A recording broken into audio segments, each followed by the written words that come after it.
Hello दोस्तों, welcome back in mister AJ math. तो दोस्तों आज की क्लास में स्टार्ट करता हूं। आज मैं एक नए चैप्टर डाटा हैंडलिंग को स्टार्ट करने जा रहा हूं। तो दोस्तों आप जानते ही हैं कि मैं जो भी चैप्टर शुरू करता हूं उससे रिलेटेड हर एक टॉपिक बताता हूं, ठीक है, कुछ भी छोड़ता नहीं हूं। तो बस आज जो है शुरुआत है, तो इसीलिए जो है एकदम आप अंत तक देखते रहिए, क्योंकि जानते हैं किसी भी चीज़ की शुरुआत पता रहती है, उसका बेस पता रहता है, तो उसको आगे जो है समझने में बहुत आसानी रहती है।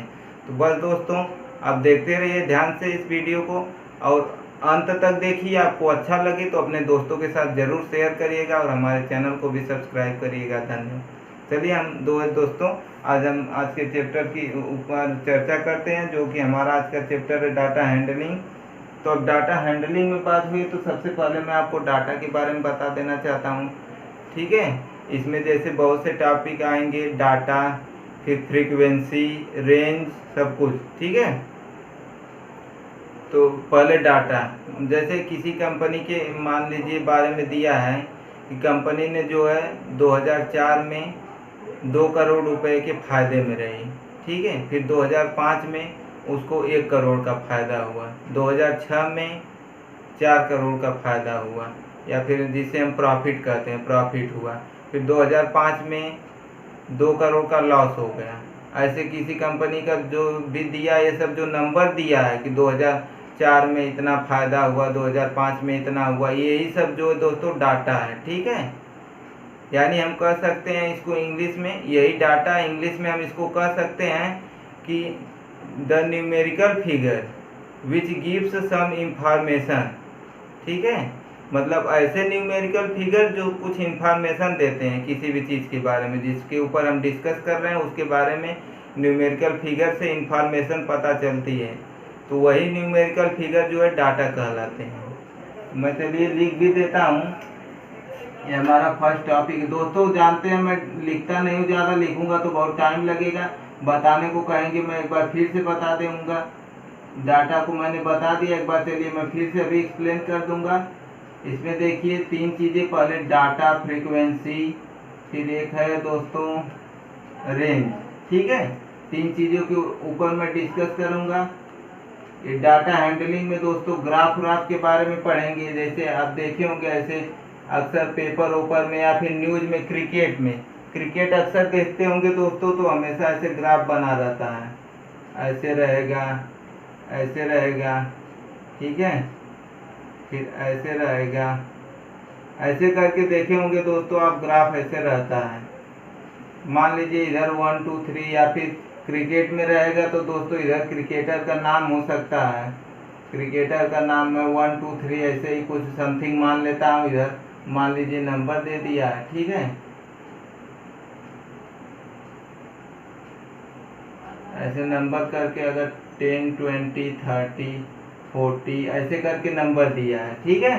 तो यही देखिए एक ग्राफ है। तो डाटा हैंडलिंग में ग्राफ के ऊपर पढ़ेंगे, तो मैंने डाटा को बताया है the numerical figure which gives some information, मतलब ऐसे न्यूमेरिकल फिगर जो कुछ इंफॉर्मेशन देते हैं वही डाटा कहलाते हैं। The number of time numerical value repeats itself, तो वही नंबर ऑफ टाइम जो है उसकी फ्रीक्वेंसी कहलाती है।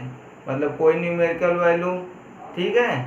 जैसे अब कंपनी की मैंने बात किया कि कंपनी किसी वर्ष जो है 2 करोड़ के प्रॉफिट में है, फिर अगले वर्ष 3 करोड़ के, फिर या फिर अगले वर्ष 5 करोड़ के प्रॉफिट में, फिर जाके अगले वर्ष 2 करोड़ के, तो दो बार आ गया, तो इसकी फ्रीक्वेंसी जो है इस डाटा में, इस डाटा की फ्रीक्वेंसी 2 हो जाएगी, ठीक है। मतलब वह नंबर जो रिपीट करे और जितना बार रिपीट करे वही उसकी फ्रीक्वेंसी होती है।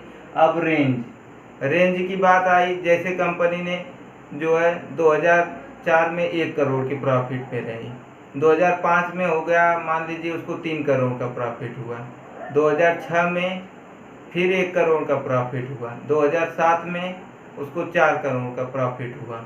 तो अब इसमें देखेंगे कि जो सबसे हाईएस्ट क्या है दोस्तों, 4 करोड़ है, और सबसे लोवेस्ट 1 करोड़ है।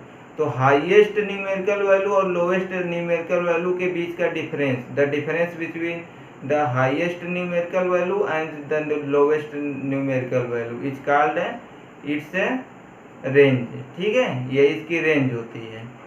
यानी हाईएस्ट न्यूमेरिकल वैल्यू और लोवेस्ट न्यूमेरिकल वैल्यू के बीच का डिफरेंस, यही रेंज होती है। तो मैंने दोस्तों डाटा, फ्रीक्वेंसी, रेंज तीनों के ऊपर आपको जो है डिटेल में बताया। तो अब आगे बढ़ते हैं, ठीक है, आगे बढ़ते हैं, आपको कुछ और चीज़ें इससे रिलेटेड बताता हूँ। फिर अगले दिन में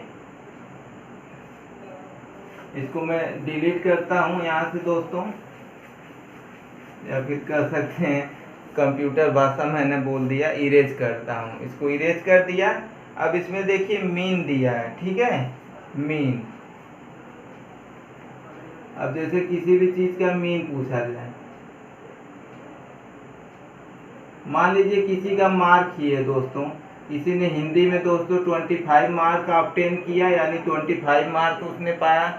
फिर अंग्रेजी में 50 मार्क, हिंदी अंग्रेजी मैथ में मान लेते हैं कि उसने जो है दोस्तों 30 मार्क। फिर इंग्लिश में मान लेते हैं 40 मार्क। ऐसे दोस्तों इंग्लिश मैंने दोबारा बोल दिया क्या, साइंस मान लेते हैं, साइंस में 40 मार्क। ऐसे 4 सब्जेक्ट हो गया ना, चारों सब्जेक्ट मान लेते हैं, वही चारों सब्जेक्ट में।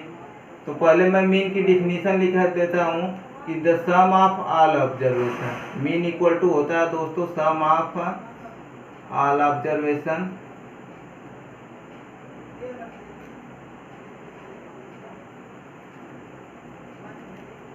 सम ऑफ ऑल ऑब्जर्वेशन अपान दोस्तों नंबर ऑफ,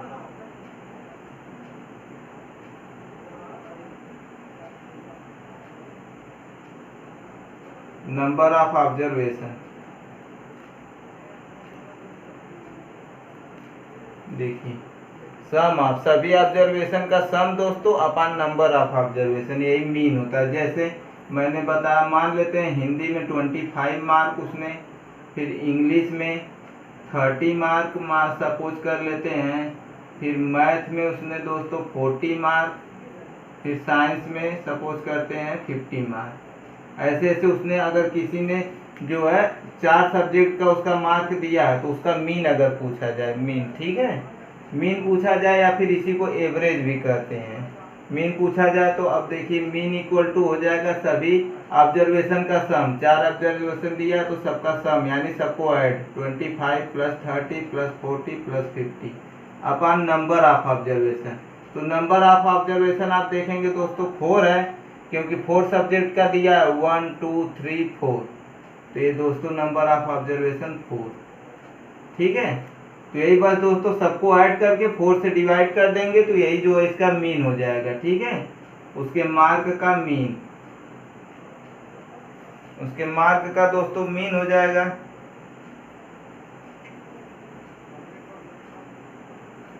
तो यही दोस्तों मीन के बारे में भी मैंने आपको बता दिया, एग्जाम्पल के साथ में बताया।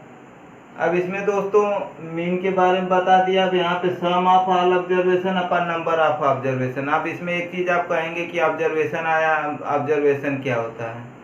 तो जो दोस्तों न्यूमेरिकल फिगर दिया रहता है, ठीक है, जो न्यूमेरिकल फिगर दिया रहता है वही दोस्तों ऑब्जर्वेशन होता है। तो मीन के बारे में आप समझ गए।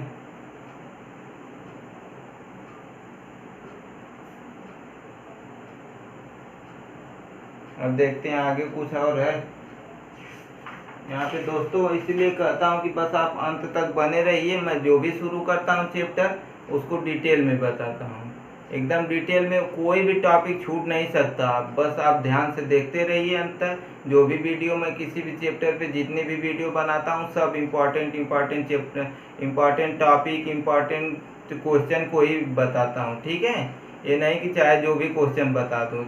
तो इसीलिए आप ध्यान से वीडियो को देखा करें।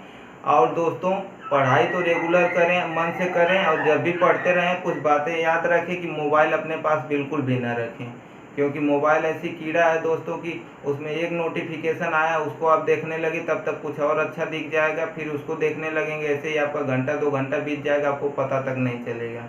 तो मोबाइल से बिल्कुल दूर रहें पढ़ते वक्त। अब ध्यान से पढ़ते रहें। आप जानते हैं कि कोई भी काम एक दिन नहीं होता है, लेकिन लगातार प्रयास एक दिन में नहीं होता है, कोई भी काम एक दिन में नहीं हो पाता, लेकिन लगातार प्रयास करते रहने से एक दिन जरूर होता है।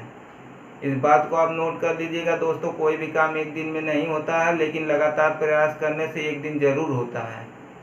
तो इसीलिए दोस्तों पढ़ाई करते रहिए मन से। आपको अच्छा लग रहा है तो दोस्तों के साथ शेयर करें, और जो है हमारे चैनल को भी सब्सक्राइब कर लें, और वीडियो अच्छा लग रहा है तो लाइक भी करें।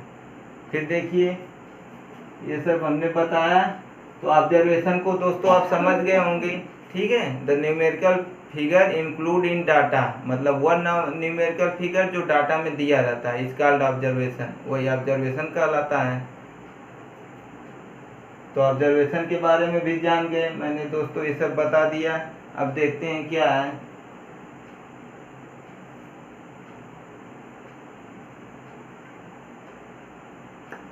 दोस्तों अब थोड़ा इसके बाद इसमें बड़ा चीज टॉपिक है, ठीक है, बड़ा टॉपिक है जिसको एक्सप्लेन करने के लिए काफ़ी टाइम चाहिए, जिसका नाम है मीडियन। आपने दोस्तों सुना होगा, ठीक है, मीन मीडियन। तो ये दोस्तों आपने नाम जरूर सुना होगा। तो इसके अगली वीडियो में मैं मीडियन के ऊपर डिस्कस करूंगा। आज के लिए इतना ही, धन्यवाद।